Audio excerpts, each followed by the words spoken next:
સુરતથી જે અમરોલીમાં નકલી શેમ્પૂનો વેપાર ઝડપાયો છે। જાણીતા ઓનલાઈન કંપનીના નામે નકલી શેમ્પૂનું વેચાણ ઝડપાયું છે। 8 વર્ષથી ઓનલાઈન જાણીતી કંપનીના નામે નકલી શેમ્પૂ વેચતા હતા। શેમ્પૂ સહિત 16.36 લાખનો મુદ્દામાલ પોલીસે જપ્ત કર્યો છે। એક આરોપીની ધરપકડ, અન્ય 2 શખ્સોને વોન્ટેડ જાહેર કરવામાં આવ્યા છે।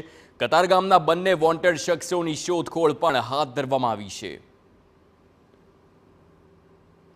तो आप दृश्यों જોઈ શકો છો। આ જે બોટલ્સ છે, તમામ બોટલ્સને જોઈને આપ નક્કી ના કરી શકો કે આ શેમ્પૂ છે તે અસલી છે કે નકલી છે।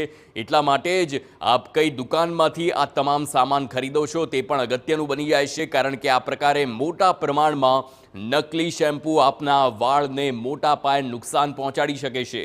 ગણતરીના ભાવમાં ફરક હોય અને તે ફરકના કારણે કદાચ આપણને લાગે કે ડિસ્કાઉન્ટમાં મળી રહ્યું છે, પરંતુ ના, આ ડિસ્કાઉન્ટ નથી। આપની સાથે ચેડા થઈ રહ્યા છે, આપના સ્વાસ્થ્ય સાથે ચેડા થઈ રહ્યા છે, આપના વાળ સાથે ચેડા થઈ રહ્યા છે।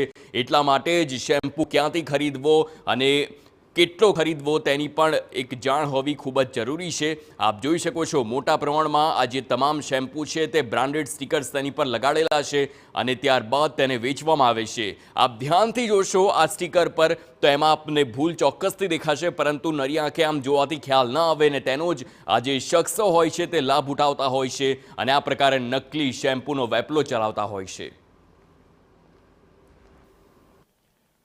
છેલ્લા ઘણા સમયથી ડુપ્લિકેશનનો જે જમાનો આવ્યો હોય તે રીતે લાગી રહ્યું છે। જ્યારે પણ આપણે કોઈ પણ વસ્તુની જ્યારે ખરીદી કરતા હોય છે ત્યારે એવું મનમાં વિચાર આવતો હોય છે આ વસ્તુ તો ડુપ્લિકેટ નહીં હોય ને, કારણ કે અવારનવાર અલગ અલગ વિસ્તારોની અંદરથી, અલગ અલગ શહેરોની અંદરથી અલગ અલગ વસ્તુઓનું ડુપ્લિકેશન છે તે મળી આવતું હોય છે।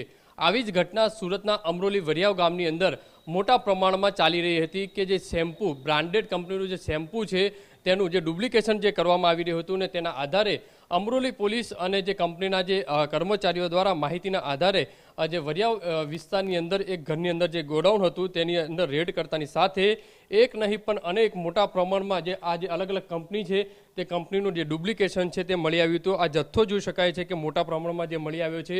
એટલે આપણે જે આ દ્રશ્યો છે તે બતાવવાના પ્રયત્ન કરીશું, કારણ કે જ્યારે પણ કોઈ વસ્તુનો ઉપયોગ લોકો કરતા હોય છે તે હાનિકારક થતું હોય છે, કારણ કે ડુપ્લિકેશન જ્યારે પ્રોપર રીતે થતું નથી હોતું। જોઈ શકાય છે કે આ દ્રશ્યોની અંદર અલગ અલગ કંપનીના મોટા શેમ્પૂ છે તેનો જથ્થો મળી આવ્યો છે। હાલમાં તો 8 વર્ષથી ઓનલાઈન જાણીતી કંપનીનું આ જે ડુપ્લિકેશન કરી અને ઓનલાઈન તેનું વેચાણ કરવામાં આવતું હતું। અમરોલી પોલીસ દ્વારા એક આરોપીની ધરપકડ કરી લીધી છે અને જાણીતી પોર્ટલ ઉપરથી ગોરખ ધંધો છે તે ડેનિસ વિરાણી અને જેમિલ ગાબાની નામના બંને યુવકો દ્વારા આ જે વેચાણ કરવામાં આવતું હતું। આંતરરાષ્ટ્રીય જે બ્રાન્ડ છે શેમ્પૂની એની ઉપર એક પર ફ્રી આપવાની જે સ્કીમના આધારે આખું જે કૌભાંડ ચલાવવામાં આવતું હતું। હાલમાં તો અમરોલી પોલીસ 16 લાખથી વધુનો જે મુદ્દા માલ છે તે કબજે કરવામાં આવ્યો છે અને આ જે 2 મુખ્ય માસ્ટર માઇન્ડ છે તેમને વોન્ટેડ જાહેર કરી અને વધુ તપાસ હાથ ધરી છે।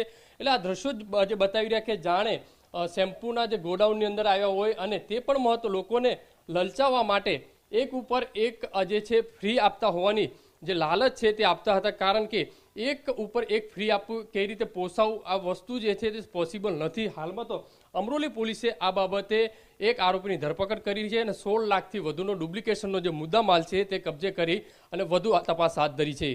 કેમેરામેન સંજય ચંડલ સાથે બલદેવ સુથાર, TV9। તો આજે શેમ્પૂ વેચતા હતા તે શેમ્પૂ એક પર એક ફ્રી આપતા હતા, એટલે ચોક્કસથી જે લાલચમાં આવી લોકો આ શેમ્પૂ ખરીદતા, પરંતુ આ શેમ્પૂનો વેપલો કેટલાક વર્ષોથી ચાલતો હતો ને નકલી શેમ્પૂ આપ કહી શકાય કે શેમ્પૂ અંદર હોય પરંતુ તે જે બ્રાન્ડનો શેમ્પૂ કહેવામાં આવ્યો છે તે ન હોય, તે પ્રકારે નકલી બ્રાન્ડના શેમ્પૂ વેચતા હતા। શેમ્પૂ બ્રાન્ડની કંપનીના ઓથોરાઇઝ પર્સન આવેલ અને જણાવેલ કે અમરોલી પોલીસ સ્ટેશન વિસ્તારમાં વરિયાવ સર્કલ છે એની બાજુમાં ડુપ્લિકેટ શેમ્પૂ બનાવે છે, તે આધારે પોલીસ મદદ માંગેલ અને એ આધારે જે તે જગ્યાએ રેડ કરવામાં આવેલ। આ જગ્યાએથી કુલ જાણીતી બ્રાન્ડ જે શેમ્પૂ છે એના 16 લાખનો મુદ્દામાલ મળી આવેલ છે। એમાં સ્ટીકર લગાવવાનું મશીન છે, જે શેમ્પૂ છે એની બોટલો, એ તમામ મળીને કુલ 16 લાખનો મુદ્દામાલ કબજે